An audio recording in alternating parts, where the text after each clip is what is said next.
Okay, now moving on in our second section to the forthcoming year. Where do we start? I mean, obviously, by the way, MU, as you'd like to be now, not MUA anymore. Yeah. You still got it, right? I still have it, yeah. But you keep saying you've still got it, but it sounds like at some point they're going to take it off you. Or do you now see that permanently all the way to the election? To be honest, that's a decision for the Chief Minister to make. Does he not tell you these things? Yeah, we discuss it, and right now I'm very happy that it's the right thing, because there's actually a lot of crossover between DOI and Manx Utilities. There's a lot of joint working, particularly around some of the big issues. Obviously, flooding is very topical at the moment, and actually, I think there's some real benefit from having the two roles combined. Clearly, it does add quite a lot more work to me, and DOI is a very challenging role as well. So I do need to be mindful of the balance of those demands on my time. At the moment, I feel that the benefits outweigh the downside, but it is. I wouldn't be being straightforward if I didn't say it was a demanding balance to strike. So you could go to Howard and say, I think this is too much, but at the minute you're okay, the plates are spinning. Okay. Yeah, if I didn't feel I was doing the job well enough, then I would go and say, please find a replacement. So you've got a meat plant as well? Yes, I've got a meat plant as well. Yeah, that's a massive big one, isn't it? Well, it is, but that's actually, we're 2.5 years in since the restructure now. The management team is very stable. The business is operationally very well run. That's actually quite light touch as a chairman role. So that, I mean, there is an ongoing involvement in that, but it's very interactive. And I can fit that in with the other roles. But yeah, I could, if I didn't feel as I was doing any of these roles, I would quite. You enjoy being busy, by the sounds of it, though. Well, again, I bring it back to what I said before. You know, I'm here for a period of time to add as much value as I can to the island, and that's how I will judge myself at the end of the 5-year period, or however long it goes on for. So yeah, I want to do things and leave my mark on the island through. Makes it sound like you're leaving us. No. Okay. No, but it's not in my hand. It's not in my hands, is it? I mean, it's down to the electorate to decide whether they. But without announcing, you are keen to carry on.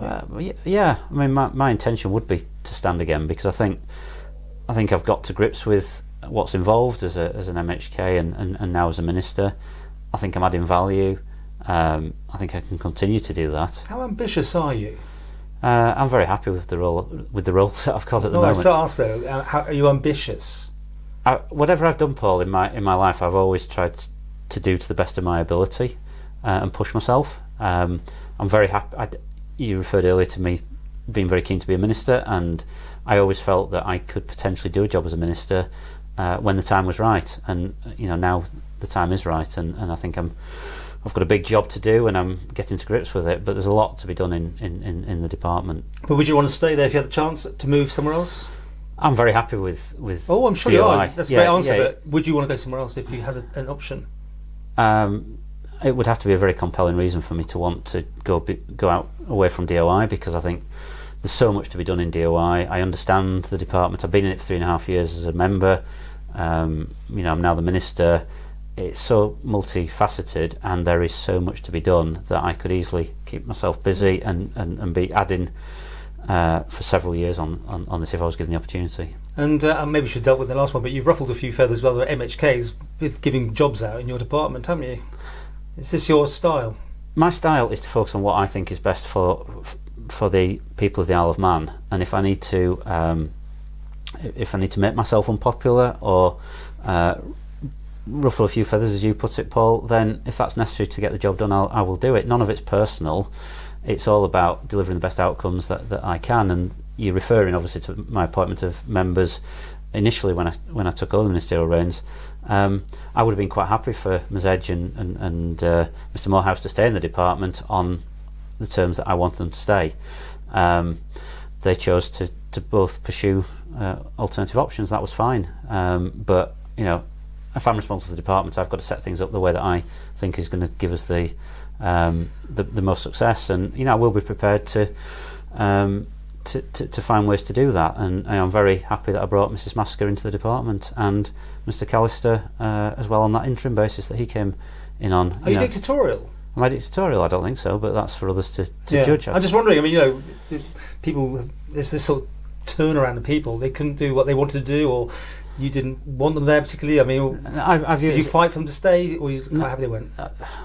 If people don't want to be in a team, then you let them. They've made their own choices. I was very happy. The first thing I said to them was when I was appointed as minister was, are you happy to stay in the department? And initially they were, but it's a team game, is this, and you set the team up with the best chance of success.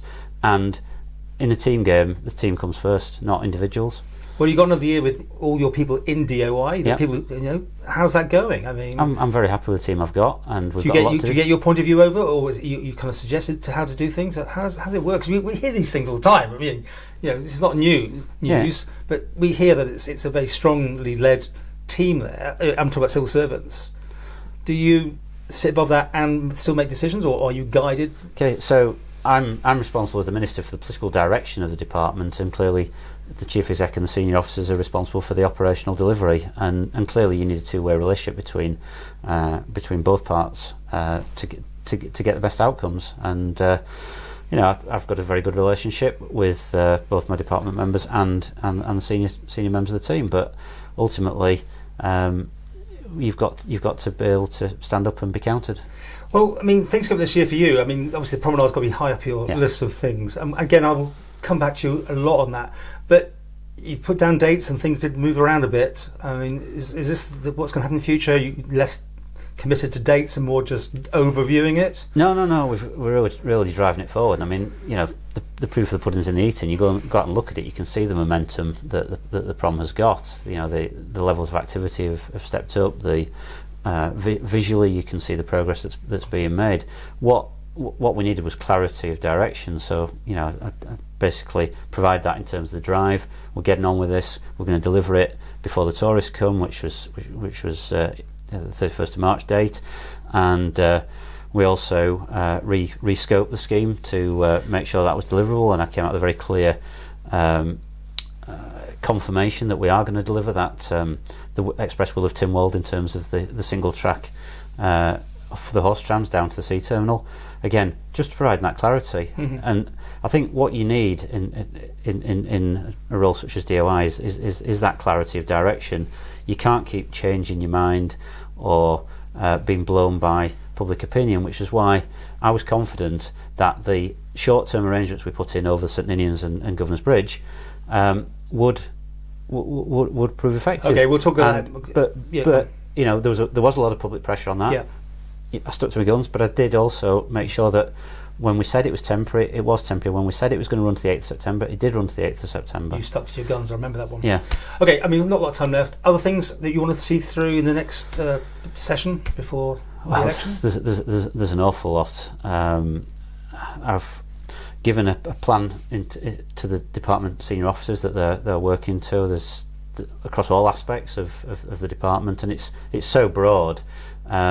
There's challenges obviously around our connectivity at the moment, with particularly around the air services. We've obviously got some challenges around our bus services in particular, and how those play out in future, because that's under a degree of pressure. Obviously, there's an ongoing challenges around highways. We've got some major capital schemes. We can deal with all these. You've got quite a lot on your plate. Out of 10, how have you done this year? I'd probably say about 8. But 8? Yeah. Okay. And you're going to give Mr. Quayle 10 out of 10, are you? Or? No. Okay. No, you can't. That would imply perfection. I don't think you could say that everything was perfect, but I think I'd certainly give. You talk about personally, because you said Mr. Quayle. No, the Quayle administration. Let's make it that. That's probably say 9. A 9. Yeah. Okay. Pretty good. Yeah. Well, I think you look at the evidence and you listen to the feedback from the public, and the public are very content. Mm-hmm. They feel there's been clear leadership. There's been a direction of travel. Of course, there's room for improvement, particularly around communications and around setting out that medium-term piece. But we've navigated the health initial challenges with the economies. There was some decisive action taken on the economy, and that seems to be bearing fruit. But what I would say is there's a long way to go yet, and we know there's going to be twists and turns in that time. You need that clear leadership working as a team to take that forward, and that's very much what I'm committed to.